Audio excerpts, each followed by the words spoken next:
वृद्ध को देखा, एक अर्थी को देखा, पूछ बैठे ये आदमी ये कैसा है, क्योंकि कभी उनके सामने किसी वृद्ध व्यक्ति को लाया ही नहीं गया। सारथी ने कहा राजकुमार, ये सबके जीवन में घटना घटती है, बच्चा जन्मता है तो शिशु होता है, किशोर होता है, फिर जवान होता है और फिर वृद्ध होता है। अर्थी को देखी, बोले फिर ऐसे ही इसकी गति होती है, ये मर जाता है। भगवान बुद्ध उसी समय एक बार महल से निकले तो दोबारा लौट के नहीं गए। कहा कि जो नहीं मरता है उसको मैं खोजूंगा, उसको मैं पाऊंगा।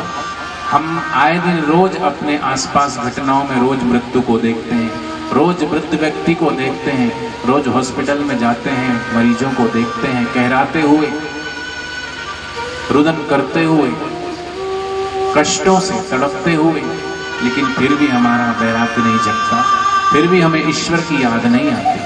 हम चले जाते हैं अर्थी में, राम बोलो राम, सत्य बोलो भाई सत्य है, सबकी यही गत्य कह देते हैं, लहरा लेते हैं, लेकिन वास्तव में सोचते नहीं कि सत्य तो राम ही है, असत्य संसार है। आखिर हमको भी तो वहीं जाना है, आखिर ये संसार का व्यवहार कब तक, समझ लो ये परिवार कब तक रहेगा, जगत का ये व्यापार कब तक रहेगा, जो मिला है सुखद किसी का प्यार ये कब तक रहेगा।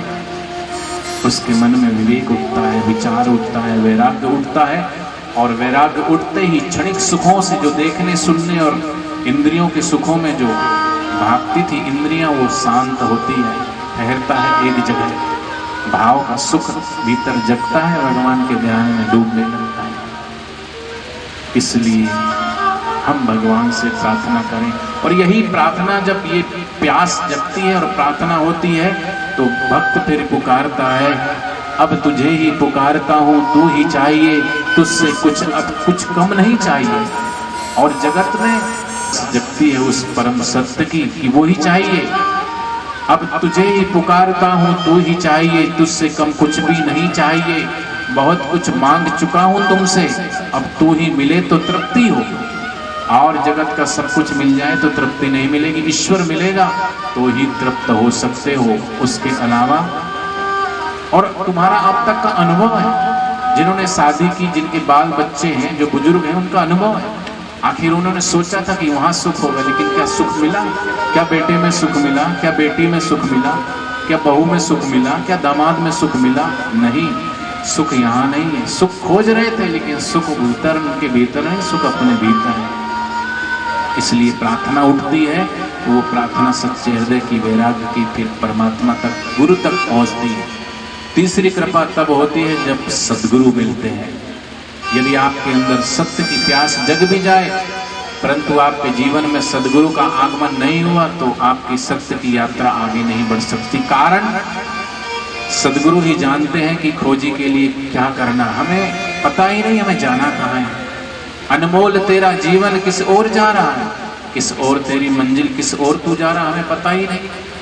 अनमोल ये श्वास मिले पता ही नहीं, लेकिन जीवन में सद्गुरु मिले हैं तो समझ लीजिए आप सब पर ईश्वर की सबसे बड़ी कृपा। और ये कृपा हम सब पर हुई है, तो उसे पहचानें, उसे धन्यवाद दें। और वैसे मन कृपा शब्द को कभी समझ ही नहीं पाएगा। मन तो कृपा की कल्पना ही करेगा। अगर वह कृपा आप पर हुई है तो आप फिर सद्गुरु जो कहते हैं, सद्गुरु जो चाहते हैं, वैसा करने लगते हैं, तो फिर सद्गुरु के आनंद में धीरे धीरे फिर सहभागी भी होने लगते हैं। और चौथी कृपा, गुरु के प्रति श्रद्धा भाव जगना। चौथी कृपा, गुरु तो मिल गए, लेकिन गुरु के देह व्यापार को ही देख करके श्रद्धा डग्गू मग्गू होने लगती है। देखो वो क्या कह रहे हैं, देखो वो क्या कह रहे हैं, देखो वो कैसा बोल रहे हैं, देखो वो कैसा बोल रहे हैं। गुरु कौन सी जाति के हैं? गुरु बनिया है कि पंजाबी है कि सिंधी है? नहीं, शिष्य गुरु की क्या ना जात ना पूछो, साधु की पूछ लीजिए ज्ञान, मोल करो तलवार का, पड़ी रहने दो म्यान। जब चौथी कृपा होती है तो शिष्य पात्र बनता है, तब गुरु शिष्य की प्यास की पात्रता में परिवर्तित करते हैं। गुरु परखते हैं क्या सचमुच में शिष्य गुरु की कृपा को पचाने लायक हुआ है कि नहीं। क्योंकि तुम एक बेटी का विवाह करते हो तो भी सोचते हो दामाद कहीं खाने पीने वाला तो नहीं है, कोई ऐप तो नहीं है। अरे घर में बहू आती है तो भी देखते हो चाबी थमाने से पहले संभाल सकती है कि नहीं, छोटी छोटी जिम्मेवारियां देने से पहले भी सोचते कि कर सकते हैं कि नहीं। ऐसे ही सदगुरु भी देखते हैं कि ये करुणा, ये कृपा उस ईश्वर के ज्ञान को, उस बोध को पहचानने लायक हुआ कि नहीं, पात्रता इसके अंदर आई है कि नहीं। क्योंकि हमारे भीतर तो कामनाओं का कीचड़, काम का कीचड़, क्रोध का, लोभ का, अहंकार, आशाओं और तृष्णाओं का कीचड़ भरा हुआ है। अगर इस भरे हुए कीचड़ के पात्र में कोई खीर डाल दे तो क्या खीर खाने योग्य होगी? भिक्षा भी शुद्ध पात्र में ही डाली जाती है। तो जो परमात्मा तत्व है, ईश्वर तत्व है, वो ज्ञान तो सद्गुरु पात्रता देखेंगे तो ही कृपा बरसेगी। और सचमुच अंतिम सत्य सुनने के लिए क्या हम तैयार हैं?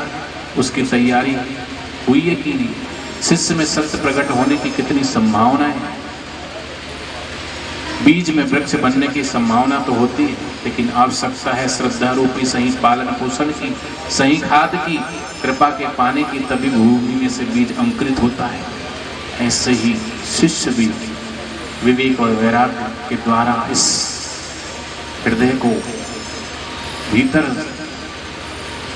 कुरेदते हैं, भक्ति का बीज बोते हैं, श्रद्धा का पानी देते देते उसके अंदर उसको प्रकटाते हैं। और पांचवी कृपा होती है, ईश्वर कृपा से गुरु मिलते हैं और गुरु कृपा से ईश्वर मिलता है। अर्थात जीवन में पांचवी कृपा तब होती है जब ये समझ होगी कि कृपा बरसाने वाला और जिस पर कृपा बरस रही है, ये अंतिम अवस्था जब आ जाती है तो फिर द्वैत मिट जाता है। ईश्वर कृपा से गुरु मिले और गुरु कृपा से ही ईश्वर मिले, और कृपा लेने वाला और कृपा बरसाने वाला, फिर वो दो नहीं एक ही हो जाता है। तब समझ में आता है। हरि ओम।